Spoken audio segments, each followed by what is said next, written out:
The Global Energy Leaders Podcast, Episode 17. Welcome to the Global Energy Leaders Podcast, powered by R Squared Global.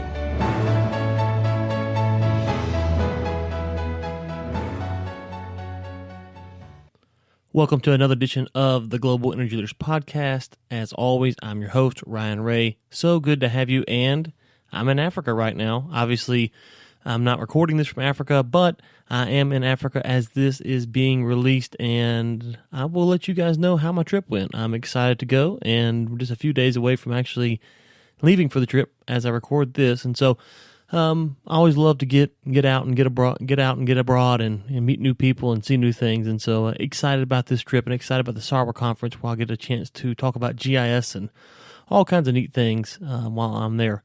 Now, this week, I'm not going to keep you long. Doug Stetzer from EKT Interactive comes on the show and talks about their programs and what they have to offer. It's kind of neat how I met Doug, actually. He went to the Thunderbird School of Management. If you remember my interview with Andrew Inkpen, episode 8, I believe, you can find it in the show notes. He reached out to me and said, hey, I went to Thunderbird. And now he didn't actually take Dr. Inkpen's courses, but he was at Thunderbird, and so that's how we connected. And I was already listening to their podcast, and so you'll hear all about Doug and what they have going on. Good stuff. Don't mind bringing on people that we have that are quote-unquote competitors. I don't view Doug that way at all. I think they have a lot of good resources out there, and would love for you guys to check out their shows as well. Just make sure you keep tuning in to the Global Energy Leaders Podcast. One final thing, our book giveaway will be next week, so please, if you get a chance to rate and review in iTunes, and you will be entered to win The Frackers by Gregory Zuckerman. If you want to pick up a copy of The Frackers without having to worry about being entered to win, all you have to do is go to globalenergymedia.com/frackers, and you can pick up a copy right there. All the information will be in the show notes, which you can find at globalenergymedia.com, and go to the podcast page where you can stream all of the podcasts there. And we make individual blog posts as well, and transcriptions as well, the podcasts that come out at a later date. So all the stuff that you need for this podcast is at globalenergymedia.com. One final reminder about our jobs page. If you are looking for a job, have a friend looking for a job, please check that out. globalenergymedia.com/jobs, where you can find the latest jobs that we found on the internet. And if we left one off or one that you'd like to add, use the contact page, and we would be happy to add it for you. Just let us know. Now, without further ado, here's my conversation with Doug Stetzer from EKT Interactive. Well, Doug, thank you so much for coming on. It's a pleasure to have you on today. How are you doing? Doing well. Thanks for having me. Well, it's a little bit of interest to me because, like myself, you also work for a family-owned business. And so kind of tell us about your background in the industry and your family-owned business that you've been working for some time now. Sure. So EKT Interactive, like you said, family-owned business. My father is the president and founder of this company, and he is kind of your more traditional ex-Exxon, ex-Pricewaterhouse, oil and gas lifer, as he likes to say, who always was interested and always got put into the role of training people as a manager, and just really got into curriculum design and learning techniques and all of that within his job. And then he went in and kind of ran with it on his own. Now, my oil and gas background is a little bit different. I came in through the finance side. I moved to New York after graduating from University of Texas and worked on the floor of the NYMEX. I worked in some of the early electronic trading of the crude oil and natural gas energy contracts, worked in the crude oil and natural gas pits before those all disappeared. So that's kind of my background in the energy side. So we take two different approaches, but I ended up starting working with the family business after I left New York. And really, like we were speaking about, started to wrap my head around the marketing side, the web side, and how we might interact and create an audience around our passion, which is educating, which was, just starting to become such a big thing that you could accomplish on the internet. No, absolutely. And that's one of the things when I saw y'all's website, it's been actually, a few months ago, I kind of started stalking you guys, and a very good looking website for starters. And you have a wide range of courses, and I actually signed up for one just so I could prep myself for this interview. And there's a lot of good content, even though I've been in the business for, I guess 12 years now. I'm still considered a young guy, but looking at the content for your Oil 101 class, which I believe is free, there's a lot of good content there. So what kind of where did this content come from, and where is it going in the future? Sure. So I was really fortunate when I was building this website because as a training organization, we had a lot of courses already built, and I was able to just kind of take that content. It was literally sitting in binders on our shelf. It did need to be updated for the web, but start offering some of this tidbits of this knowledge and this information out to our online audience. As we just started to understand what we might be able to kind of get away with on our website versus the live training courses we do and the kind of large scale, onboarding programs that we develop for larger companies. So we're taking that experience of working with big companies and starting and understanding what they need and want when they're educating their employees, taking the content that we already had in-house and trying to create that experience for people who, a lot of us, if you don't work for a big company, maybe you don't have such a formal onboarding program, or maybe you're just looking to get into the industry, or you're looking to just learn more about it, and you're looking for somewhere to go where we have they have the expertise, and they're delivering it in a way that a big company would, but you're able to provide that for yourself. So that was kind of the direction that we started to go as far as our online learning. And it's been really fun because, like you said, somebody with a fair amount of industry experience, as I go through and connect with our members, it's really all over the board. It's college students, it's just out of college, it's early career. There's managers on there who are looking for things for their teams, and it happens all the time in our industry. We get very siloed. Maybe you've worked in upstream your whole life, and when upstream takes a downturn, you're looking for opportunities maybe in downstream, but you actually don't know all that much about it. So there's really we're in a very big, complex, dynamic industry. There's a lot to learn, and so we're hoping to be a place where you can just expand your overall knowledge of the whole industry. Yeah, and I want to follow up on something you said there because you talked about the community, and one thing that I noticed was that you were really present there answering people's questions, interacting with them, encouraging them to find other free resources to go and to do more studies outside of what your course pertains to. And so it's not just, hey, get on here and take 10 courses. There's really a chance to interact with other professionals as well. Yeah, and I felt that was something that was lacking in our industry, and it's something that's pretty prevalent in a lot of other more web-based, technology-based industries.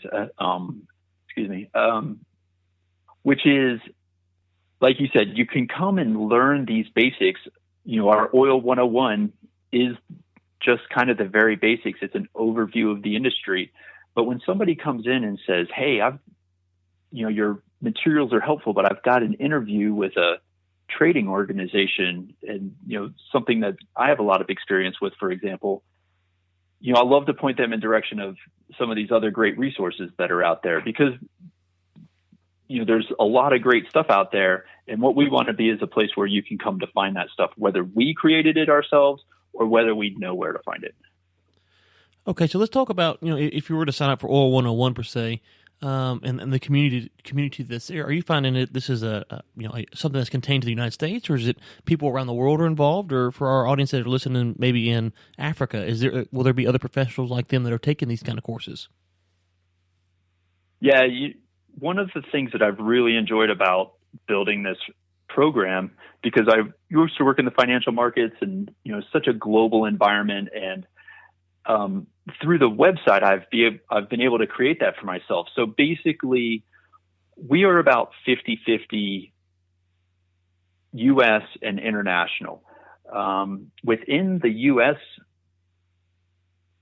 segment, majority of it is right in Texas and Louisiana, with a huge proportion right in Houston. As far as the international, we do have a lot of the African members, as well as India, which is really interesting. There's a good proponent there, as well as Europe and just everywhere else.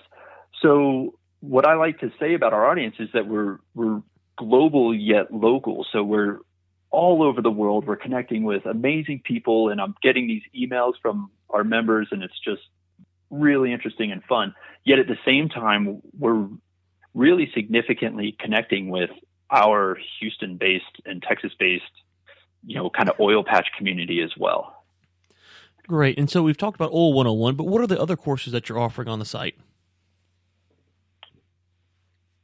Sure. So Oil 101 is our introduction, and right now, like you said, it's like a 10-part free introduction, and this may be changing. I just wanted to mention because of people are requesting, one of the things they really want is to be assessed and to be given a certificate, and we're trying to give them what they want, but that may end up becoming part of a paid product.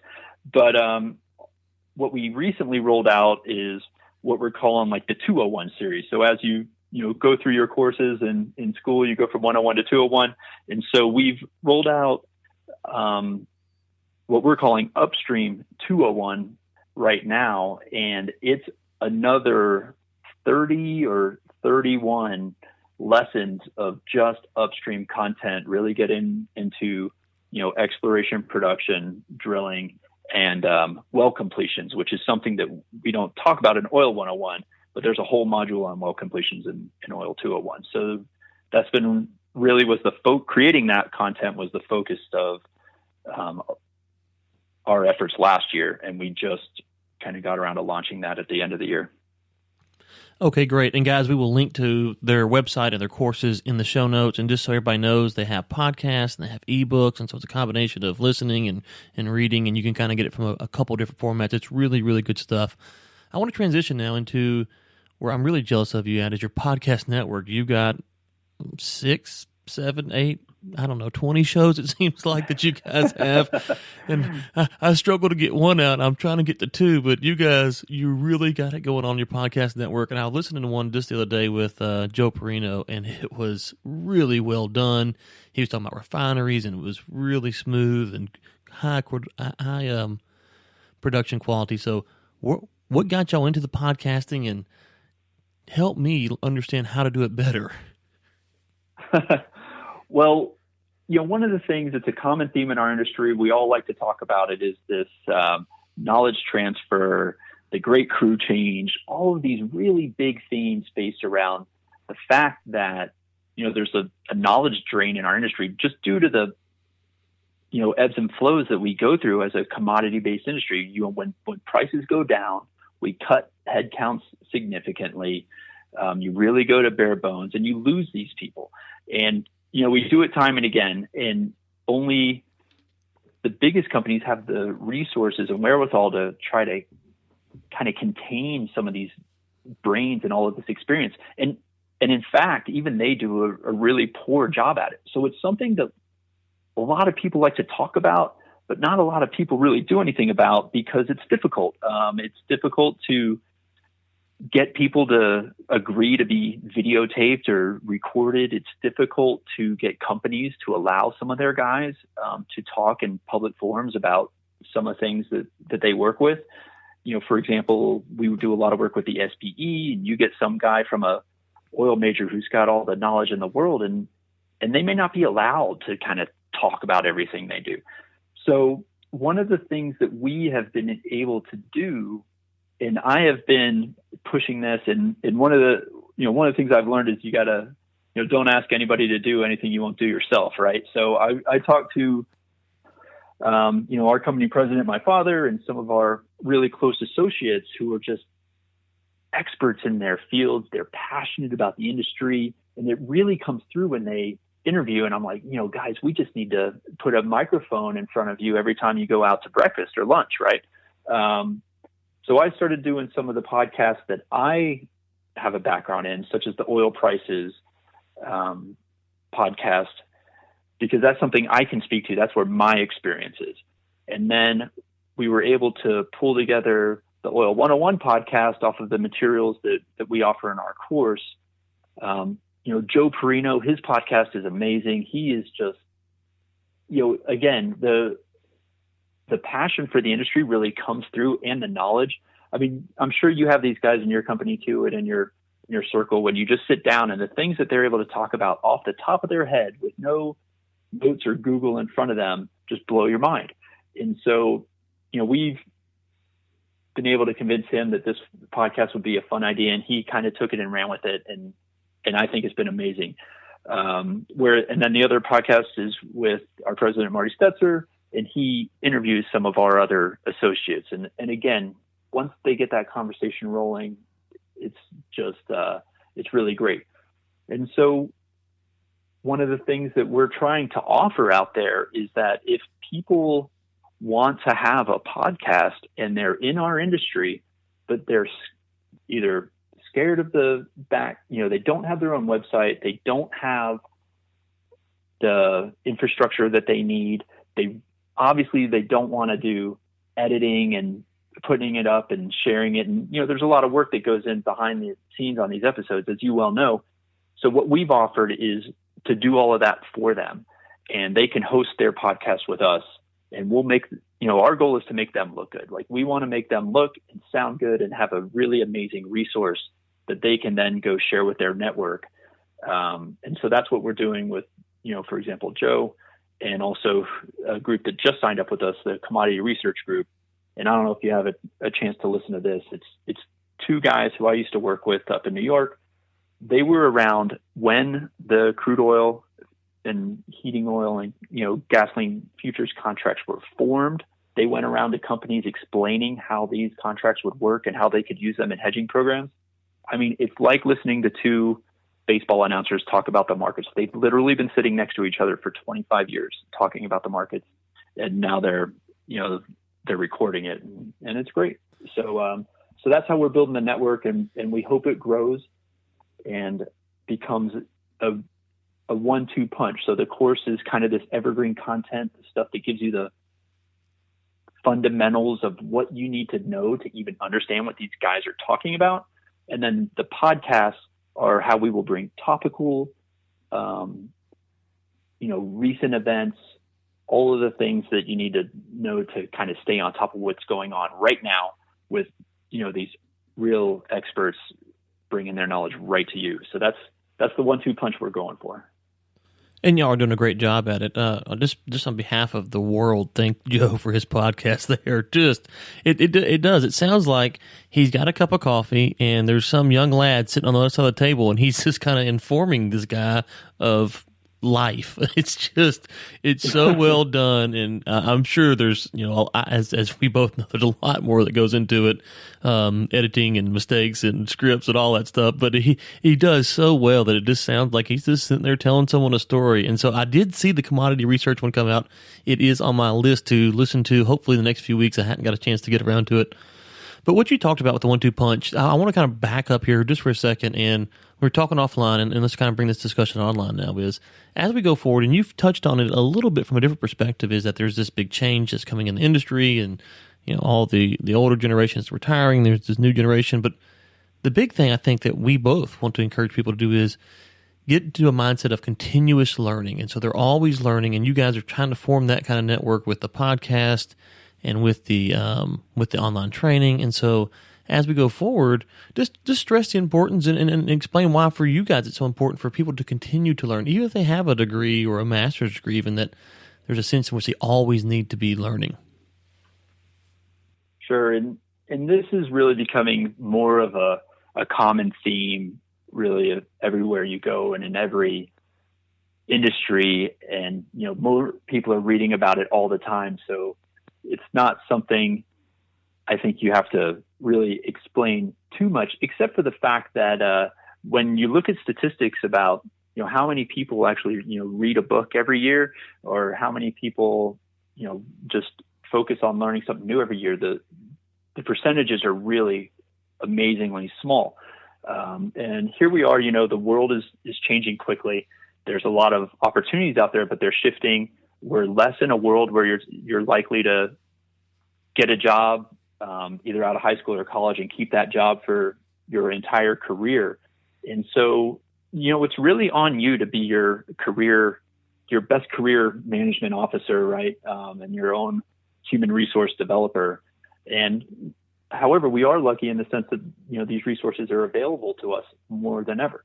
You used to have to head down to the library and dig through the card catalog, right? So the idea, though, like you mentioned with just continuous learning, is that, you want to be the most educated guy on your team. To me, that's the best career insurance you can have. The most knowledgeable person on your team, along with hard work and everything else that goes along with it. But, you're constantly trying to improve your understanding of the industry that you have chosen, or perhaps accidentally ended up in. We were speaking about this, like you said, offline a little bit, the idea that oil and gas is such a huge industry, so pervasive, that people end up in it by accident.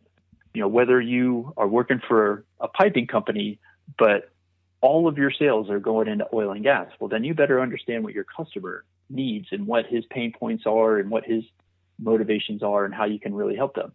If you're a web designer, but all of your clients are in Houston, then you better start wrapping your brain around the oil and gas industry if you want to create good content. Accounting, finance people, it's just everybody is in there. And if you want to talk the talk, it's on you to kind of start gaining that knowledge. And, your manager might not be the right person for that job. They're busy managing. I think that's where it falls a lot. There's not formal training. They say, hey, get the new hire up to speed. And the boss just, hands you a couple of PDFs or says, read this. So it's on you. And then even, I kind of mentioned this earlier, when we come through downturns, we're in a cyclical business. Opportunities diminish in one area, but maybe they pop up in another. I mean, the boom in petrochemicals, for example, is leading to all sorts of new opportunities all along the Gulf Coast. I mean, billions of investment. But, if you want to unlock those opportunities, then you need to get out there and build your knowledge. And so that's, what we're trying to do. Again, this idea that you can get a fundamental look of the entire industry with the 101 and 201 courses layered on with insight from experts in different niches, to start kind of creating this well-rounded knowledge. I mean, I think the more you know about the entire industry, the better off you are, regardless of what your niche and what your daily kind of job is. No, absolutely. And I just want to add one thing to that is when you think about learning, you keep on learning. There's a couple things that I always hear people say is, I don't have time. Well, that's usually a lie. I mean, it is. There's, you can listen to audiobooks coming in to and from work. You can, read at different times. You can turn the Netflix off. There's usually time to do learning. And so, especially at the course like yours right now, where you have an opportunity to take advantage of something free. The other thing is, I think that gets lost in the maze here is people get kind of fearful. They say, okay, well, I don't know where to start at. I don't know. And we will link to along with your course, a few books as well that they could start for oil and gas at least to read. But they get fearful. And I think that's kind of the misconception is that as I'm looking at the books that I have here beside me, I have books on sales and negotiation, marketing, oil and gas, and just business in general. I think that kind of covers them all. And so I'm reading all those books, and what I really want to take away is two things. One, I want to get the knowledge from the book, but two, I want to learn how to think, and I want to learn how to understand what I'm reading and how does that fit into the larger picture. So not everything I do has to be oil and gas related. It can be business, it can be marketing, it can be sales, it can be whatever. I want to take those tools that are those knowledge bases and glean from them their knowledge and how to think. And I think we've kind of lost that mentality that we need to learn how to process information. And so it's not as overwhelming as we may think as trying to figure out where to start from. You can start anywhere, really, if you really just apply the tools of take the knowledge and then also learn how to think about that information that's been given critically. Would you agree with that?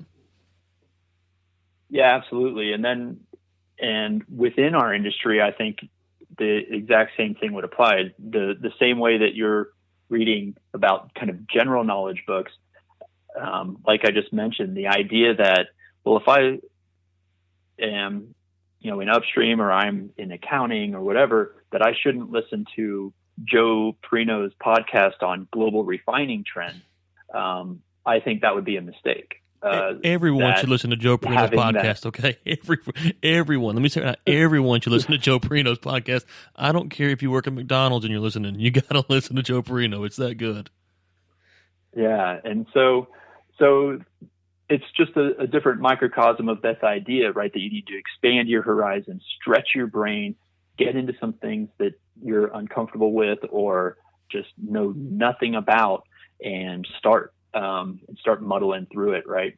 But one of the hard things is that when you just Google and you just go to YouTube, you kind of are taking a shotgun approach, and you're getting some guys of good quality and some not so good. And so you get frustrated and you're clicking around. You spend half the time looking for the materials.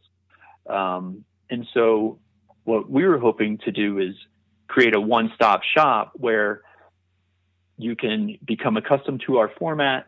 You can know that they're real industry experts that are talking to you, and that by taking more of a course format as opposed to a kind of a shotgun approach, is that we're going to help kind of connect some of those dots for you if you're just kind of starting to learn.